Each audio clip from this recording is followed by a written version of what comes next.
হসপিটালের মর্গে ফাঁকা ডেড বডি গুলো বেঁচেছে ডাক্তাররা, ডাক্তারদেরকে ভয় লাগছে। ডেড বডির সাথে সহবাস করিয়ে খারাপ সিনেমা বানিয়ে বাইরে বিক্রি করেছে, ভয় লাগছে।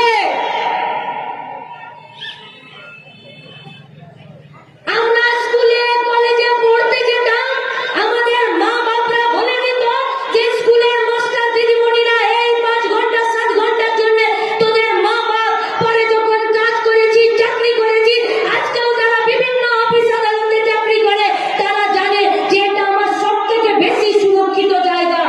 आज वही आर्जिकल मेडिकल कॉलेज में एक डॉक्टर के साथ रेप भी होता है, मर्डर भी होता है। কেন? কারণ যখন জাল ওষুধ বিক্রি হয়, ওষুধের দাম বাড়ে, ডেড বডি বেঁচে যায়, ডেড বডির সাথে সহবাস করিয়ে পর্ন ফিল্ম যখন বাইরে বিক্রি হয়, আর যখন এই সমস্ত কিছু দুর্নীতি জেনেও পশ্চিমবঙ্গে তৃণমূল কংগ্রেস পরিচালিত সরকার আর মাননীয় মুখ্যমন্ত্রী যখন চুপ থাকেন, তখন একটি মেয়েকে রেপ হয়ে মারা হতেই হয়, হতে হয় মারা। কি করে মারলো? গলার হাড় ভেঙে দিয়েছে। কি করে মারলো?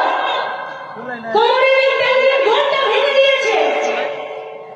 কি করে মারলো? ধর্ষণ করেছে। ডাক্তারকে ধর্ষণ করেছে। কোথায়? যেখানে সে রোগীর প্রাণ বাঁচায় সেখানে। কি করে মারলো? চোখের মণি ফেটে রক্ত বেরিয়ে দুদিকে রক্ত জমাট হয়ে আছে, চুলগুলো গোছা গোছা হসপিটালের চারিদিকে পড়ে আছে। পুলিশ পোস্টমর্টম রিপোর্টের আগে একটা রিপোর্ট বানায়, ইনকোয়েস্ট রিপোর্ট। সেই রিপোর্টে বলছে আমরা মেয়েটাকে কোন অবস্থায় দেখলাম, বললো মেয়েটার ঠ্যাং দুটো ছেঁড়া ছিল আর মেয়েটার গায়ে একটা গোলাপি টপ ছিল, নিচের দিকটা ন্যাংটা ছিল।